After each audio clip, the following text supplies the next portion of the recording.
Friends, welcome to my YouTube channel Gopika kitchen Pavagowda. ನಾನು ಇವತ್ತು ಅವರೇ ಬೇಳೆ ತೆಂಗಿನಕಾಯಿ ಹಾಲು ಹಾಕ್ಬಿಟ್ಟು ಕಿಚಡಿ ಮಾಡಿದ್ದೀನಿ. ತುಂಬಾ ಅಂದ್ರೆ ತುಂಬಾ ಚೆನ್ನಾಗಿರುತ್ತೆ. ಹಳ್ಳಿ ಕಡೆ ಇದು ತುಂಬಾ ಮಾಡ್ಕೊಂಡು ತಿಂತಾರೆ. ತುಂಬಾ ಅಂದ್ರೆ ಅಷ್ಟೊಂದು ಟೇಸ್ಟ್ ಇರುತ್ತೆ. ಅದಕ್ಕೆ ಏನೇನ್ ಬೇಕು ತೋರಿಸ್ತೀನಿ ಬನ್ನಿ. ನಾನು ಒಂದು ತೆಂಗಿನಕಾಯಿ ಕಟ್ ಮಾಡಿ ಚಿಕ್ಕ ಚಿಕ್ಕದಾಗಿ ಪೀಸ್ ಮಾಡಿ ಇಟ್ಕೊಂಡಿದ್ದೀನಿ. ಅದ್ರ ಜೊತೆಗೆ ಸ್ವಲ್ಪ ಅವರೆಕಾಯಿ ಬೇಳೆ ಚೆನ್ನಾಗಿರುತ್ತೆ. ಆಮೇಲೆ ಅದಕ್ಕೆ ಸ್ವಲ್ಪ ರೇಷನ್ ಅಕ್ಕಿ ತಗೊಂಡಿದ್ದೀನಿ, ದಿಬ್ಬ ಹಾಕಿ, ಒಣಗಿರೋ ದ್ರಾಕ್ಷಿ, ಸ್ವಲ್ಪ ಗೋಡಂಬಿ, ಆಮೇಲೆ ಸ್ವಲ್ಪ ಬಾದಾಮಿ, ಆಮೇಲೆ ಬೆಲ್ಲ ಸ್ವಲ್ಪ, ಒಂದು 3 ಅಷ್ಟು ಏಲಕ್ಕಿ, ಒಂದು 4 ಲವಂಗ ತಗೊಂಡಿದ್ದೀನಿ. ಒಂದು 4 ತಗೊಂಡಿದ್ದೀನಿ. ಇಷ್ಟಿದ್ರೆ ಸಾಕು. ಅವರೇ ಬೇಳೆ ತೆಂಗಿನ ಹಾಲು ಕಿಚಡಿ ಚೆನ್ನಾಗಿರುತ್ತೆ. ಫಸ್ಟ್ ತೆಂಗಿನಕಾಯಿ ಎಲ್ಲ ಚಿಕ್ಕ ಚಿಕ್ಕದಾಗಿ ಕಟ್ ಮಾಡಿದ್ದೀವಲ್ಲ, ಅದೆಲ್ಲ ಒಂದು ಮಿಕ್ಸಿ ಜಾರ್ನಾಗ ಹಾಕಿ ಚೆನ್ನಾಗಿ ರುಬ್ಬಿಡಬೇಕು. ನೋಡ್ದ ಸ್ಮೂತ್ ಆಗಿದೆಲ್ಲ ರುಬ್ಬಿರೋದೆಲ್ಲ ಒಂದು ಬಟ್ಟೆ ಹಾಕ್ಬಿಟ್ಟು ಅದಕ್ಕೆ ರುಬ್ಬಿರೋದೆಲ್ಲ ಹಾಕ್ಬಿಟ್ಟೆ ಕಾಯಿ ಅದರಲ್ಲಿ ಹಾಲೆಲ್ಲ ಬರುತ್ತೆ. ಯಾವ್ದಾದ್ರು ಚಿಕ್ಕದೊಂದು ಕಾಟನ್ ಬಟ್ಟೆ ತಕೊಳ್ಳಿ, ಇಲ್ಲಾಂದ್ರೆ ಒಂದು ಕರ್ಚಿಪ್ ಆದ್ರೂ ವೈಟ್ದು ಚೆನ್ನಾಗಿರುತ್ತೆ. ನೋಡ್ದ ಸುಮ್ಮನೆ ಹಂಗಂದ್ರೆ ಸಾಕು. ಹಾಲೆಲ್ಲ ಬಂದ್ಬಿಟ್ಟೆ ಎಲ್ಲ ಹಾಲು ಅದೇ ತರನೇ ಮಾಡ್ಕೋಬೇಕು, ಆವಾಗ ಚೆನ್ನಾಗಿರುತ್ತೆ. ನಾನು ಈ ತೆಂಗಿನಕಾಯಿ 3 ಸತಿ ರುಬ್ಬಿದ್ದೀನಿ, ಸ್ವಲ್ಪ ಸ್ವಲ್ಪ ನೀರ್ ಹಾಕಿ. ಯಾಕಂದ್ರೆ ಅವಾಗ ತೆಂಗಿನಕಾಯಿ ಇದೆಲ್ಲ ನೀಟಾಗಿ ಬರುತ್ತೆ. ಎಲ್ಲ ಹಿಂಡದ್ಮೇಲೆ ಒಂದು ಪ್ಲೇಟ್ ತಕೋಬೇಕು. ಇನ್ನ ಸ್ವಲ್ಪ ಇರುತ್ತಲ್ಲ, ಅದು ನಾನು 2 ಸತಿ ಹಾಕೊಂಡಿದ್ದೀನಿ. 1 ಸತಿ ಮಿಕ್ಸಿ ಜಾರ್ನಾಗ ಹಾಕಿರೋದು.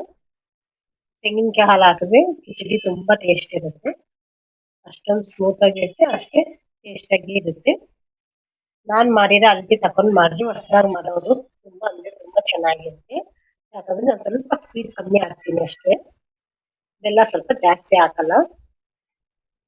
ಹಂಗಾಗಿರಲ್ಲ. ಇನ್ನೊಂದು ರೌಂಡ್ ಮಿಕ್ಸಿಗೆ ಹಾಕೋಬಿಡೋಣ.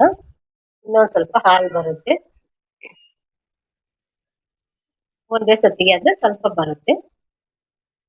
ಹಾಕೋಬಿಟ್ಟು ಇನ್ನೊಂದ್ ಸ್ವಲ್ಪ ಅದಕ್ಕೆ ಎಷ್ಟು ಬೇಕೋ ಅಷ್ಟು ನೀರ್ ಹಾಕೊಂಡ್ರೆ ಇನ್ನೊಂದು ರೌಂಡ್ ಆಗ್ಬಿಡುತ್ತೆ. ಆಮೇಲೆ ಇಲ್ಲೊಂದು ರೌಂಡ್ ಸೇಮ್ ಅದೇ ತರನೇ ಅದ್ರ ಮೇಲೆ ಒಂದು ಕಾಟನ್ ಬಟ್ಟೆ ಇಟ್ಬಿಟ್ಟು, ಕಾಟನ್ ಆದ್ರೆ ಚೆನ್ನಾಗಿ ಹಾಲು ಬರುತ್ತೆ, ಅದಕ್ಕೋಸ್ಕರ ಎಲ್ಲ ಹಾಕ್ಬಿಟ್ಟು ನೀಟಾಗಿ 4 ಸೈಡ್ ಹಿಂಗ್ ಇಟ್ಕೊಂಡು ಮೇಲೆ ಇಟ್ಟಿದ್ರೆ ಸಾಕು. ಹಾಲೆಲ್ಲ ನೀಟಾಗಿ ಸೋರ್ಬಿರುತ್ತೆ, ಚೆನ್ನಾಗಿರುತ್ತೆ. ಯಾವುದು ನೋಡ್ದ ನಾನು ಸುಮ್ಮನೆ ಹಂಗಿದ್ರೆ ಸಾಕು, ಎಲ್ಲ ಬಂದ್ಬಿಡ್ತಾ ಇದೆ. ಎಲ್ಲ ಇದೇ ತರನೇ ಹಾಲೆಲ್ಲ ಒಂದು ಗುನ್ನೆ ಸೇರಿಸ್ಬೇಕು. ನೋಡ್ದ ಹಾಲು ಸೈಡ್ ಇಟ್ಬಿಟ್ಟು ಚಿಕ್ಕದ ಬಾಣಲೆ ಇಟ್ಕೊಂಡು ಅದಕ್ಕೆ 1 ಸ್ಪೂನ್ ತುಪ್ಪ ಹಾಕೊಂಡಿದ್ದೀನಿ ನಾನು. ಆಮೇಲೆ ಫಸ್ಟ್ ದ್ರಾಕ್ಷಿ ಹಾಕೋಬಿಟ್ಟು ದ್ರಾಕ್ಷಿ ಸ್ವಲ್ಪ ಫ್ರೈ ಮಾಡ್ಕೋಬೇಕು ತುಪ್ಪದಲ್ಲೇ. ದ್ರಾಕ್ಷಿ ಎಲ್ಲ ಫ್ರೈ ಆದ್ಮೇಲೆ ತೆಗೆದ್ಬಿಡ್ಬೇಕು ಸ್ವಲ್ಪ ಸ್ವಲ್ಪ. ನಾನು ಎಲ್ಲ ಸಪ್ರೇಟ್ ಆಗಿ ಫ್ರೈ ಮಾಡ್ಕೊಳ್ತಾ ಇದ್ದೀನಿ. ಅದಾದ್ಮೇಲೆ ಸ್ವಲ್ಪ ಗೋಡಂಬಿ ಇದೆಯಲ್ಲ, ನಾನು ಒಂದು ಗೋಡಂಬಿ 2 ಪೀಸ್ ಮಾಡಿದ್ದೀನಿ. 2 ಪೀಸ್ ಆದ್ರೆ ಚೆನ್ನಾಗಿರುತ್ತೆ ಅಂತ 1 ಪೀಸ್ ಮಾಡಿಲ್ಲ. ಅದನ್ನು ಸ್ವಲ್ಪ ಗೋಲ್ಡನ್ ಕಲರ್ ಬಂದ್ಮೇಲೆ ಅದು ಸ್ವಲ್ಪ ತೆಗೆದ್ಬಿಟ್ಟು ಅದು ಮತ್ತೆ ಹಂಗೆ ನಾನು ಒಂದು ಬಾದಾಮಲ್ಲಿ 4 ಪೀಸ್ ಮಾಡಿ ಕಟ್ ಮಾಡಿ ಇಟ್ಕೊಂಡಿದ್ದೀನಿ. ಉದ್ದಕ್ಕೆ ಬಾದಾಮಿನ ಸೇಮ್ ಅದೇ ತರನೇ ಉದ್ದಿ ಸೈಡಿಗೆ ತಗೋಬೇಕು. ಸೈಡಿಗೆ ತಕೊಂಡಾದ್ಮೇಲೆ ಅದಕ್ಕೆ ನಾವು ಬೆಲ್ಲ ಇರುತ್ತಲ್ಲ, ಬೆಲ್ಲ ಹಾಕೊಂಡು ಸ್ವಲ್ಪ ಪಾಕ್ ತರ ಮಾಡ್ಬೇಕು. ಪಾಕ್ ಏನ್ ಬೇಡ, ಬೆಲ್ಲ ಎಲ್ಲ ಕರಗಿದ್ರೆ ಸಾಕು ಅಷ್ಟೇ. ನೋಡ್ರೆ 1 ಕಪ್ ಬೆಲ್ಲ ಹಾಕ್ತಾ ಇದ್ನಲ್ಲ, ನೀರ್ ನಿಮ್ಗೆ ಎಷ್ಟು ಬೇಕಾದ್ರೂ ಹಾಕೊಳ್ಳಿ. ಯಾಕಂದ್ರೆ ಇದು ನಾನು ಬೆಲ್ಲ ಕರಗಕ್ ಮಾತ್ರನೇ ಹಾಕಿರೋದು ಅಷ್ಟೇ, ಇದೇನ್ ಪಾಕು ಏನ್ ಬರಲ್ಲ. ಯಾಕಂದ್ರೆ ಬೆಲ್ಲ ಅಲ್ಲೇ ಎಲ್ಲ ಇರುತ್ತಲ್ಲ, ಸೋಸ್ಕೊಳಕ್ಕೆ ಅಷ್ಟೇ. ಕರಗಿದ್ಮೇಲೆ ಸೈಡ್ಗೆ ಇಟ್ಬಿಡೋಣ. ಕುಕ್ಕರ್ಗೆ ಅವರೇ ಬೇಳೆ 1 ಗಿಣ್ಣಿ, ಅಕ್ಕಿ ಒಂದು ಅರ್ಧ ಗಿಣ್ಣಿ ಅಷ್ಟು ಹಾಕೊಂಡು ಸ್ವಲ್ಪ ನೀರು ಹಾಕೋಬೇಕು. ಹಾಕಿ ಚೆನ್ನಾಗಿ ತೆಗಿಬೇಕು. ನಾನು ರೇಷನ್ ಅಕ್ಕಿ ಹಾಕಿದ್ದೀನಿ, ಡಿಪೋ ಅಕ್ಕಿ ಆದ್ರೆ ಚೆನ್ನಾಗಿರುತ್ತೆ. ಇದಕ್ಕೆ ಒಂದು 4-5 ಸತಿ ತೆಗಿಬೇಕು. ನಾನು ನಿಮ್ಗೆ ಒಂದೇ ಸತಿ ಹೇಳಿದ್ದೀನಿ, ತೋರಿಸಿದ್ದೀನಿ.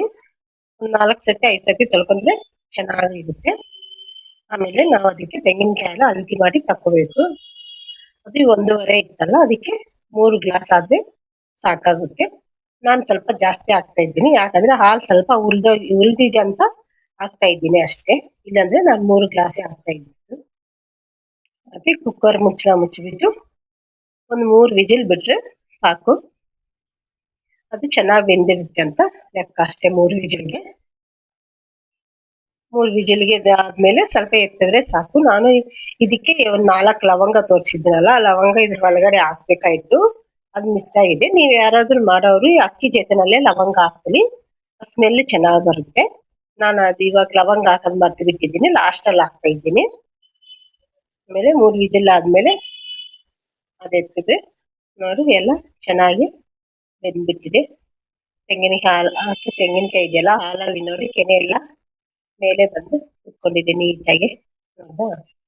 ಎಲ್ಲ ನೀಟಾಗಿ ಕೆಳಗಡೆ ಮೇಲ್ಗಡೆ ಎಲ್ಲ ಒಂದ್ಸತಿ ತಿರ್ಸ್ಕೊಬಿಡೋಣ. ತಿರ್ಸ್ಕೊಬಿಟ್ಟು ಅದಕ್ಕೆ ಸ್ವಲ್ಪ ಏಲಕ್ಕಿ ಪೌಡ್ರ್ ಮಾಡ್ಕೊಂಡಿದ್ದೀವಲ್ಲ, ಆ ಪೌಡ್ರು ಹಾಕ್ಕೊಬಿಡೋಣ. ಹಂಗೆ ಲವಂಗ ಇದೆಯಲ್ಲ, ಲವಂಗ ಹಾಕೊಳ್ಳೋಣ. ಲವಂಗ ಫಸ್ಟ್ ಅಲ್ಲೇ ಹಾಕೊಳ್ಳಿ, ಚೆನ್ನಾಗಿರುತ್ತೆ. ಲಾಸ್ಟ್ ಅಲ್ಲಿ ಹಾಕೋಬೇಡ. ನಾನು ಮಿಸ್ ಆಗಿ ಇವಾಗ ಹಾಕಿದ್ದೀನಿ, ಅವಾಗ ಮಿಸ್ ಆಗಿದೆ. ಆಮೇಲೆ ಈ ಬೆಲ್ಲ ಹಾಲೆಲ್ಲ ನೀಟಾಗಿ ಕಾಫಿ ಸೋಸೋದಿರುತ್ತಲ್ಲ ಅದರಲ್ಲಿ ಸೋಸ್ಬೇಕು. ಯಾಕಂದ್ರೆ ಬೆಲ್ಲದಲ್ಲಿ ಸ್ವಲ್ಪ ಎಲ್ಲ ಮಣ್ಣು ಇರುತ್ತೆ ಒಂದೊಂದ್ರಲ್ಲಿ, ಅದಕ್ಕೋಸ್ಕರ ಎಲ್ಲ ನೀಟಾಗಿ ಕಲಸಿ ಮತ್ತೆ ಸ್ಟವ್ ಆನ್ ಮಾಡ್ಬೇಕು. ಯಾಕಂದ್ರೆ ಬೆಲ್ಲ ಹಾಲು ಅದೆಲ್ಲ ಒಂದಾಗ್ಬೇಕಲ್ಲ. ಅದ್ರ ಜೊತೆಗೆ ಒಂದ್ ಸ್ಪೂನ್ ಅಷ್ಟು ತುಪ್ಪ ಹಾಕೊಳ್ಳಿ. ತುಪ್ಪ ಹಾಕೊಂಡಾದ್ಮೇಲೆ ಎಲ್ಲ ನೀಟಾಗಿ ಕೆಳಗಡೆ ಮೇಲ್ಗಡೆ ತಿಳಿಸಿದ್ರೆ ಅಷ್ಟೇ, ಅವರೆಕಾಳು ತೆಂಗಿನಕಾಯಿ ಹಾಲು ಕಿಚಡಿ ರೆಡಿ ಆಗುತ್ತೆ. ತುಂಬಾ ಅಂದ್ರೆ ತುಂಬಾ ಟೇಸ್ಟಿಯಾಗಿರುತ್ತೆ. ನೀವು ಒಂದ್ಸತಿ ಮಾಡಿ ನೋಡ್ರಿ. ನೀವು ಒಂದ್ಸತಿ ಮಾಡ್ಕೊಂಡು ತಿಂದ್ರೆ ಮತ್ತೆ ಮತ್ತೆ ಮಾಡ್ಕೊಂಡು ತಿಂತೀರಾ, ಅಷ್ಟು ಚೆನ್ನಾಗಿರುತ್ತೆ. ಅಷ್ಟು ಸೂಪರ್ ಆಗಿ ಇರುತ್ತೆ. ಒಂದ್ 2 ನಿಮಿಷ ಅಷ್ಟು ಪ್ಲೇಟ್ ಮುಚ್ಚೋಣ ಸಾಕು. ಒಂದ್ 5 ನಿಮಿಷ ಆದ್ರೆ ಸಾಕು. ಆಮೇಲೆ ತೆಗ್ದ್ಬಿಟ್ಟು ಎಲ್ಲ ಒಂದ್ ಗಿಣ್ಣೆಗೆ ಸರ್ವ್ ಮಾಡ್ಕೊಬಿಡೋಣ. ನಮ್ ಚಾನಲ್ ಯಾರಾದ್ರೂ ಹೊಸದಾಗ ನೋಡ್ತಾ ಇದ್ರೆ ನಮ್ ಚಾನಲ್ ಸಬ್ಸ್ಕ್ರೈಬ್ ಮಾಡ್ಕೊಳ್ಳಿ. ಹಾಗೆ ಒಂದು ಕಮೆಂಟ್ ಮಾಡಿ, ನಾನ್ ಮಾಡಿ ಅಡಿಗೆ ಹೇಗಿದೆ ಅಂತಾನು ಹೇಳಿ. ನಾನ್ ಮಾತಾಡುವಾಗ ಕನ್ನಡ ಸ್ವಲ್ಪ ಮಿಸ್ ಆದ್ರೆ ಬೇಜಾರ್ ಮಾಡ್ಕೋಬೇಡಿ. ನಾವು ಕಾಗೋಡ್ದವ್ರು, ಸ್ವಲ್ಪ ತೆಲುಗು ಕನ್ನಡ ಮಿಸ್ಸಿಂಗ್ ಇರುತ್ತೆ, ಆಯ್ತಾ. ನೋಡ್ದಾ ಎಲ್ಲ ಆದ್ಮೇಲೆ ಲಾಸ್ಟ್ ಅಲ್ಲಿ ನಾವು ಫಸ್ಟ್ ಎಲ್ಲ ಹುರ್ಕೊಂಡಿದ್ದೀವಲ್ಲ ಡ್ರೈ ಫ್ರೂಟ್ಸ್ ಎಲ್ಲ ಅದ್ರ ಮೇಲೆ ಹಾಕಿದ್ರೆ ಸೂಪರ್ ಚೆನ್ನಾಗಿರುತ್ತೆ. ಅವರೆಕಾಳು, ಬೇಳೆ, ತೆಂಗಿನಕಾಯಿ ಹಾಲು ಕಿಚಡಿ. ನಮ್ ಕಡೆ ಪಾವಗಡ ತಾಲೂಕಲ್ಲಿ ಎಲ್ಲರೂ ಇದು ಕಿಚಡಿ ಅಂತಾರೆ. ನಿಮ್ ಕಡೆ ಏನಂತಾರೋ ಒಂದೊಂದ್ ಸೈಡ್ ಒಂದೊಂದ್ ಭಾಷೆ ಇರುತ್ತೆ. ಅದ್ರ ಮೇಲೆ ಸ್ವಲ್ಪ ತುಪ್ಪ ಹಾಕೊಂಡ್ರೆ ಕಿಚಡಿ ಚೆನ್ನಾಗಿರುತ್ತೆ, ಅಷ್ಟೇ ಟೇಸ್ಟ್ ಆಗಿ ಇರುತ್ತೆ.